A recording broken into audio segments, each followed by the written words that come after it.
Halo sahabat latar kisah, sebelum cerita ini dimulai, saya mohon keikhlasan teman-teman untuk subscribe dan like. Saya doakan Anda semua sehat, panjang umur, dan dilancarkan rezekinya. Mari kita mulai ceritanya. Kisah seorang pemulung muda yang tak sengaja menemukan wanita hamil tergeletak di dekat sungai. Siapakah wanita tersebut? Udara pagi itu masih lembab diselimuti embun saat Randy, seorang pemulung berusia 21 tahun, mendorong gerobaknya di sepanjang bantaran Sungai Cibuntu. Ia mengenakan kaos dan celana pendek yang telah usang, sementara matanya waspada mengamati setiap barang yang mungkin bisa dijual dari tumpukan sampah yang berserakan. Hidupnya sederhana, penuh kekurangan, namun ia selalu berusaha jujur dan tak ingin merepotkan siapapun. Tapi pagi itu berbeda. Di antara rimbun ilalang, sesuatu mencuri perhatian Randy. Ia berhenti, menyipitkan mata. Tampak sosok tubuh tergolek, seorang perempuan. Dengan hati-hati, Randy mendekat. Perempuan itu terlihat berusia pertengahan 20-an. Tubuhnya kotor, rambut panjangnya kusut, dan perutnya membesar. Ia sedang hamil, sangat hamil. Napasnya tersengal, kulitnya pucat. "Mbak Yu," panggil Randy panik, sambil berjongkok dan menyentuh pundak wanita itu. "Mbak, bangun." Kelopak mata wanita itu terbuka perlahan, tetapi tatapannya kosong, diliputi ketakutan. "Tolong," bisiknya lirih. "Tolong, anakku." Randy menoleh ke sekitar, mencari bantuan. Tapi kawasan itu sepi. Ia menggigit bibir. Ia tak memiliki apa-apa, namun mustahil meninggalkan perempuan ini.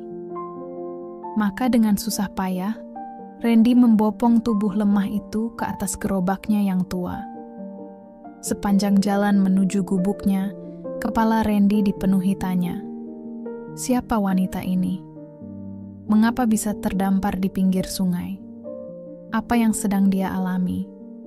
Dan yang paling membuat Randy gelisah, siapa yang tega membiarkan wanita hamil dalam kondisi seperti itu?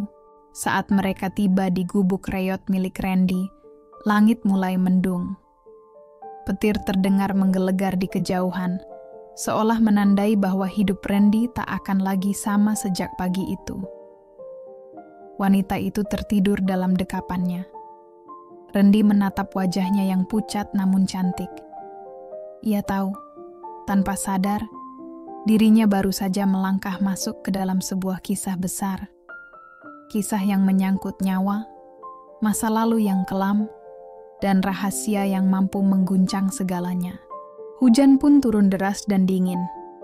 Atap seng gubuk Randy bocor di sana-sini, tapi ia tak peduli. Perempuan itu masih terbaring di atas kasur tipis miliknya, berselimut sarung. Randy menghangatkan air jahe dari sisa rempah yang ia miliki. Tangannya gemetar saat menyuapi perempuan itu sesendok demi sesendok. Setelah beberapa menit, wanita itu membuka mata. Tatapannya masih bingung tapi tampak sedikit kesadaran. "Di mana ini?" bisiknya. "Di rumah saya, Mbak. Gubuk kecil di pinggir sungai. Saya nemuin Mbak tadi pagi di ilalang," jawab Randy lembut. Perempuan itu mencoba bangkit, tapi meringis kesakitan lalu kembali terbaring. "Perutku sakit," gumamnya. Randy mendekat, cemas. "Mbak hamil ya? Udah tua kandungannya. Saya bukan dukun beranak, tapi saya bisa cari bantuan." Perempuan itu menggeleng lemah. "Jangan bawa siapa-siapa, tolong. Nanti mereka temukan aku." Randy tertegun. "Siapa yang cari, Mbak?" Wanita itu tak menjawab, matanya berkaca-kaca. Lalu ia menutup wajah dengan kedua tangan.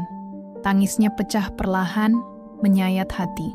Randy duduk di lantai, bingung harus berkata apa. Ia belum pernah menghadapi hal semacam ini. Aku nggak punya siapa-siapa," isaknya. "Namaku Sinta. Aku kabur." Randy mencatat nama itu dalam hati. Sinta. Nama yang sederhana, tapi terasa berat di lidah Kabur dari siapa, Mbak? Tanya Randy pelan. Sinta menatapnya lama. Di matanya terpancar ketakutan mendalam. Dari orang-orang yang menginginkan anak ini, mereka bukan keluarga, mereka jahat. Randy merinding. Ia belum tahu siapa yang dimaksud Sinta, tapi sesuatu dalam nada bicaranya membuat Randy yakin bahwa ini bukan persoalan biasa. Di luar, hujan mulai reda. Tapi di dalam gubuk itu, badai baru saja dimulai. Randy tahu, membantu wanita itu berarti membuka pintu pada bahaya, pada kebenaran yang selama ini tersembunyi. Namun ia hanya punya satu tekad, ia akan melindungi Sinta, apapun risikonya. Malam datang lebih cepat dari biasanya. Angin berembus kencang, menggoyangkan dedaunan di luar gubuk Randy seperti bisikan-bisikan rahasia. Sinta tertidur gelisah di atas kasur, sesekali mengerang sambil memegangi perutnya yang makin keras. Randy tak berani tidur. Ia duduk di pojok ruangan, mengawasi Sinta sambil mendengarkan suara malam. Tiba-tiba, suara ranting patah terdengar dari arah hutan kecil di belakang gubuk. Randy tersentak, jantungnya berdetak cepat. Ia segera memadamkan lampu minyak dan mengintip dari celah dinding bambu. Sosok gelap melintas di antara pepohonan. Ia berjalan perlahan, seperti mencari sesuatu. Randy menutup kembali celah itu dan menahan napas. Ia tahu, seseorang sedang mengintai. Entah siapa, tapi jelas mereka tak datang dengan niat baik. Ia menoleh ke arah Sinta yang masih tertidur. Ia harus melindunginya. Beberapa menit berlalu, suara langkah menjauh, tapi Randy tetap gelisah. Pikirannya kacau. Siapa yang mengejar Sinta? Mengapa wanita hamil sepertinya harus melarikan diri sejauh ini? Mengapa ia harus bersembunyi? Saat fajar menyingsing, Randy memberanikan diri keluar. Ia memeriksa sekitar gubuk. Ada jejak sepatu besar, berat dan jelas bukan milik warga kampung. Ini pasti milik orang kota, mungkin preman atau suruhan seseorang. Kembali ke dalam, ia melihat Sinta telah bangun dan duduk bersandar. Matanya masih merah, tapi lebih tenang. "Ada yang datang tadi malam ya?" tanyanya pelan. Randy hanya mengangguk. "Mereka mencarimu?" tanyanya. Sinta menunduk, lalu mengangguk pelan. "Mereka pasti mengira aku sudah mati. Tapi kalau tahu aku masih hidup dan membawa anak ini, mereka tidak akan berhenti." Randy mengepalkan tangan. Ia tahu, dirinya hanya seorang pemulung, tak punya kekuasaan ataupun uang. Namun untuk pertama kalinya dalam hidup, ia merasa memiliki sesuatu yang layak diperjuangkan. Dan ia siap melawan siapapun yang mencoba merebutnya. Hari itu, Sinta sudah bisa berjalan meski pelan dan masih lemas. Randy memasak mie instan terakhir yang ia punya dan membaginya untuk berdua. Sinta makan perlahan, sesekali menatap Randy dengan pandangan campuran antara heran dan syukur. Tak pernah ia membayangkan orang yang menyelamatkannya adalah seorang pemulung miskin. Randy tak bisa menahan rasa ingin tahunya lebih lama. "Mbak Sinta, boleh saya tahu siapa yang mengejar Mbak? Dan kenapa anak itu begitu penting bagi mereka?" Sinta menatap mangkuk di tangannya cukup lama, lalu menjawab lirih, "Dulu aku bekerja sebagai perawat pribadi di rumah orang kaya di Jakarta. Majikanku, Pak Gunawan, seorang pengusaha besar.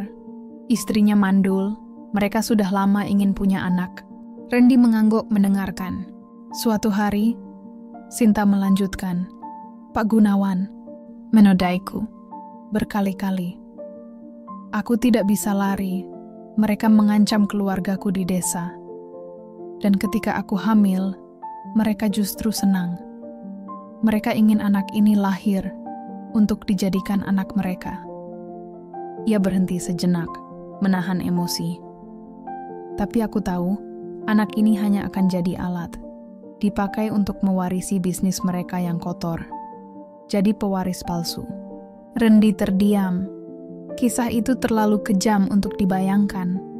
Tapi Sinta menyampaikannya tanpa dramatisasi. Mata perempuan itu penuh luka, bukan dusta. Aku kabur 2 bulan lalu, lanjut Sinta. Sembunyi-sembunyi sampai akhirnya aku pingsan di dekat sungai itu. Air matanya jatuh. Randy mengangguk pelan. Dadanya sesak. Ada kemarahan, ada iba, dan ada rasa tak berdaya yang menghimpit. Ia ingin menolong, tapi ia hanya pemulung. Bahkan untuk makan esok hari pun belum tentu ada.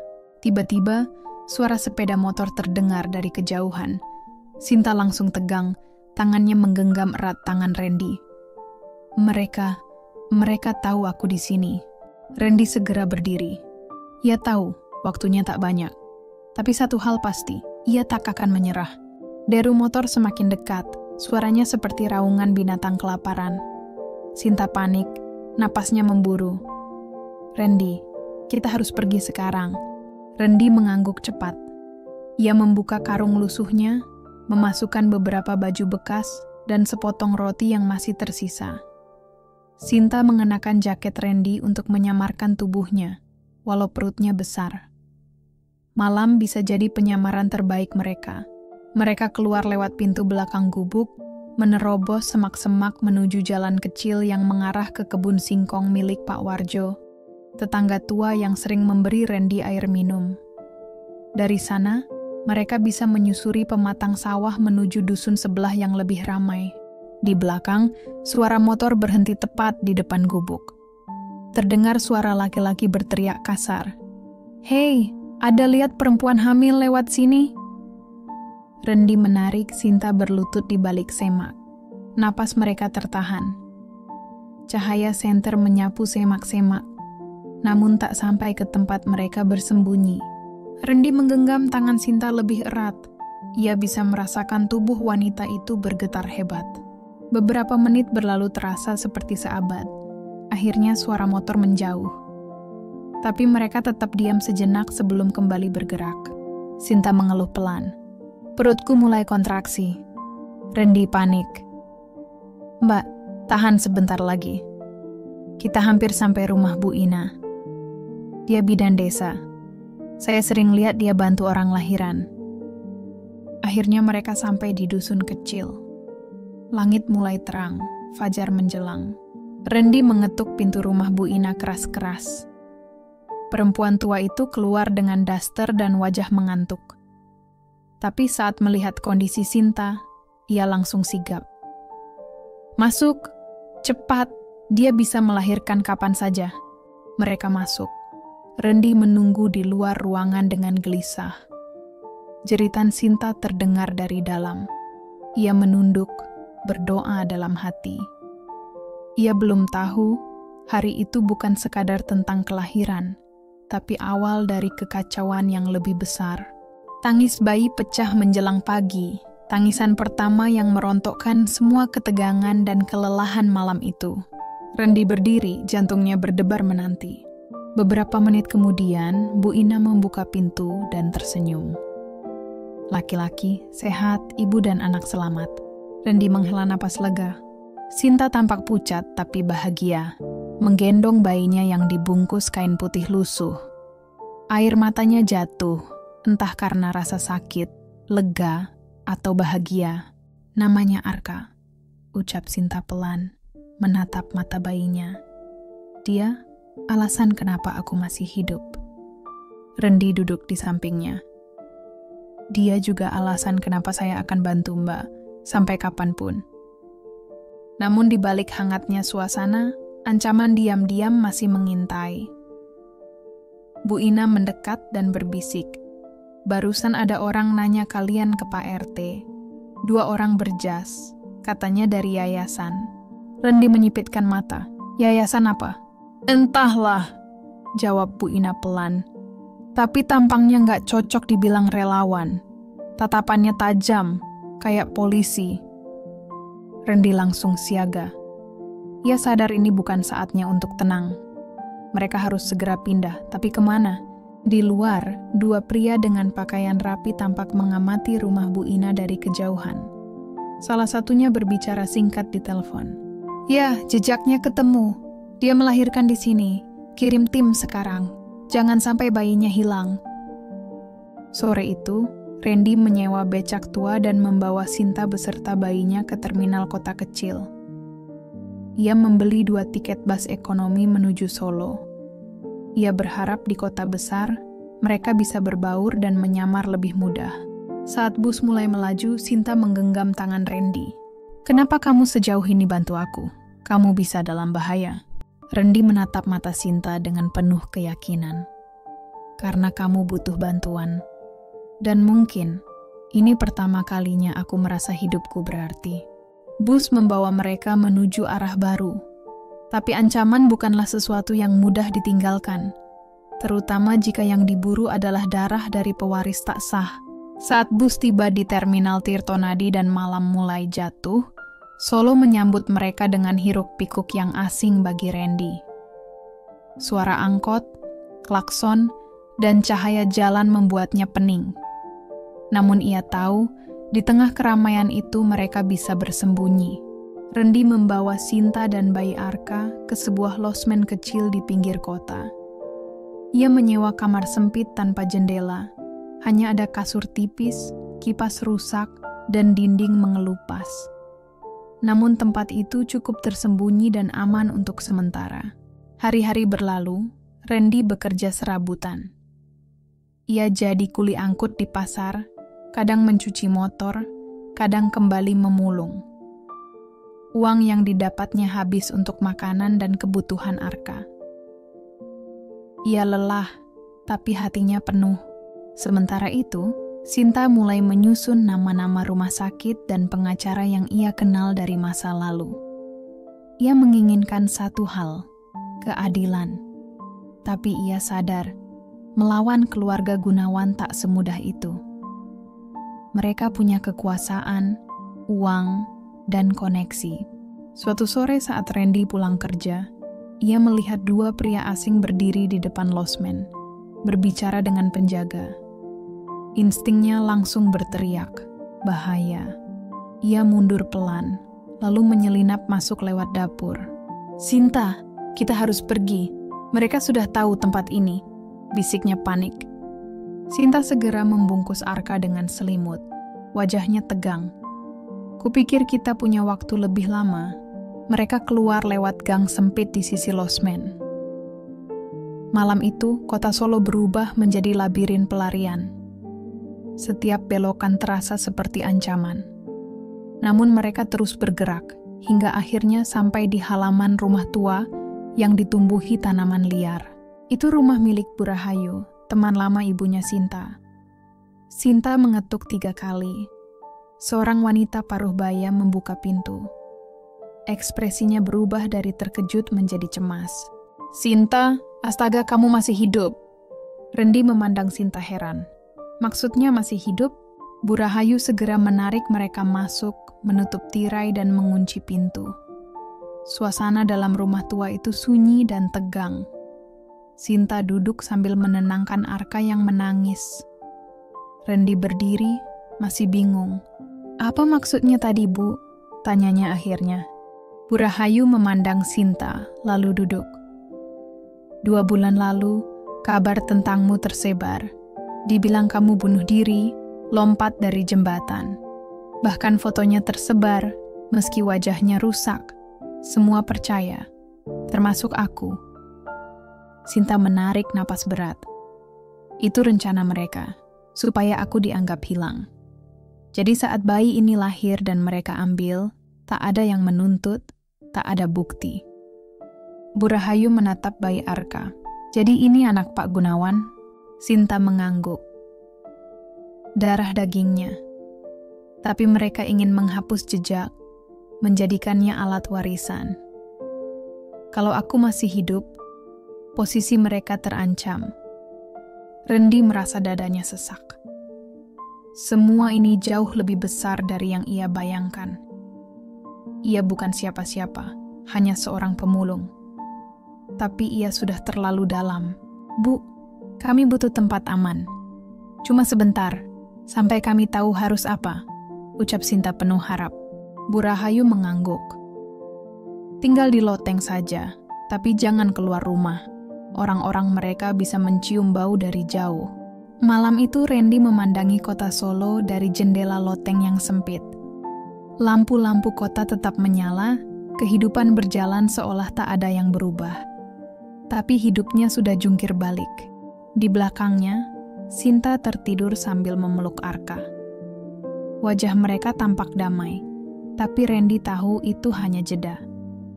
Musuh mereka belum menyerah, terutama setelah kabar tersebar bahwa Sinta masih hidup. Dan bayi itu bisa jadi kunci runtuh atau bangkitnya keluarga Gunawan. Selama 3 hari, mereka bersembunyi di loteng rumah Bu Rahayu. Sinta sibuk menulis surat dan menghubungi seseorang menggunakan ponsel lama yang ia sembunyikan dalam pakaian dalamnya sejak pelarian. Orang itu adalah Kak Tio, saudara jauhnya yang bekerja di firma hukum di Yogyakarta, satu-satunya yang pernah mempercayainya. Randy menyimak setiap percakapan meski asing dengan istilah-istilah hukum seperti hak waris, penculikan, pemalsuan kematian. Namun ia mengerti satu hal. Sinta tak berniat menyerah. "Kita akan melawan," ucap Sinta dengan mantap. "Aku akan ungkap semua kebusukan keluarga itu, tapi aku tak bisa sendiri." Randy menatapnya dalam-dalam. "Apa yang bisa aku lakukan?" Sinta tersenyum tipis. "Kamu sudah banyak membantu, tapi ada satu hal lagi. Kak Tio butuh bukti, dan satu-satunya yang tahu di mana rekaman CCTV rumah Gunawan disimpan adalah sopir lamaku, Pak Slamet. Dia tinggal di pinggiran Karanganyar." Tanpa ragu, Randy langsung berdiri. "Biar aku yang cari dia." Perjalanan ke Karanganyar memakan waktu 3 jam. Randy menyusuri desa-desa sampai akhirnya menemukan Pak Slamet, pria tua bermata sayu dan langkah pincang. Mendengar nama Sinta, ia tertunduk. "Aku tahu dia masih hidup," gumamnya. "Tapi aku takut. Keluarga Gunawan kejam. Kalau aku bicara, nyawaku bisa melayang." "Tapi ini soal keadilan," tegas Randy. "Dan bayi yang mereka ingin rebut." Akhirnya, Pak Slamet menyerahkan sebuah flash disk lama. Ini rekaman malam terakhir Sinta di rumah itu. Terlihat jelas siapa yang menyiksanya. Randy kembali ke Solo dengan campur aduk emosi. Tapi begitu tiba di rumah Bu Rahayu, semuanya hening. Tak terdengar tangisan bayi, tak ada suara Sinta. Pintu depan terbuka sebagian, ia berlari masuk. Rumah itu kosong. Tak seorang pun di sana. Di lantai, selembar kertas tergeletak. Tulisannya gemetar. "Mereka menemukan kami." Randy tertegun di ruang tamu yang sepi.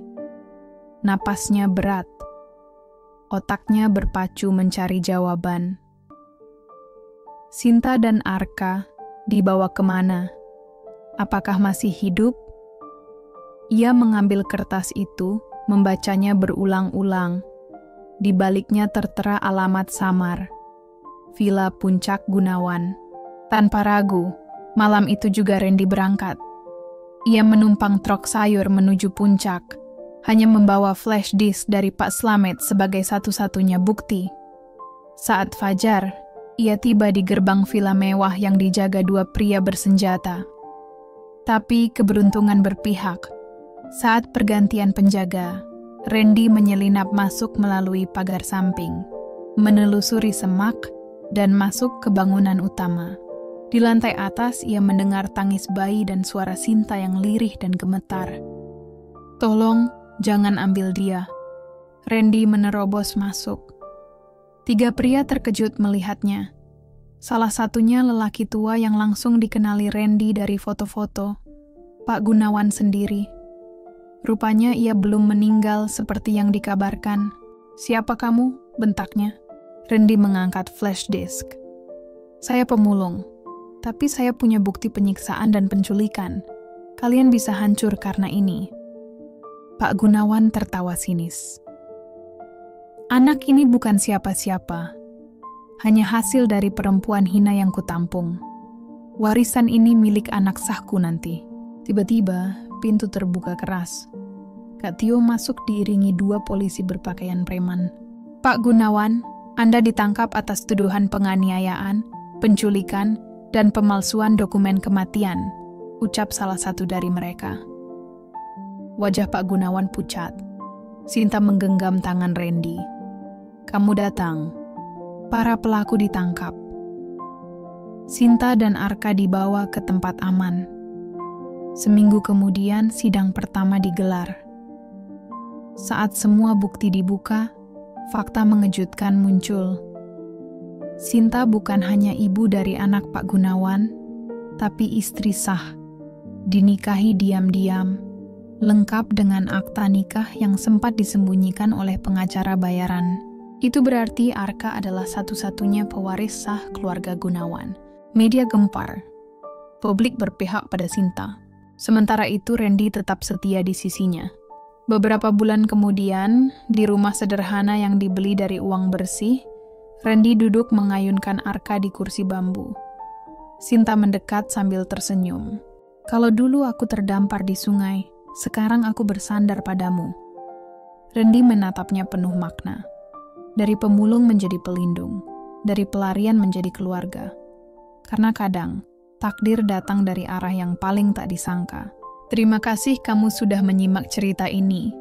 Jangan lupa untuk like video ini, subscribe channel kami, agar tidak ketinggalan cerita menarik lainnya. Sampai jumpa di cerita berikutnya.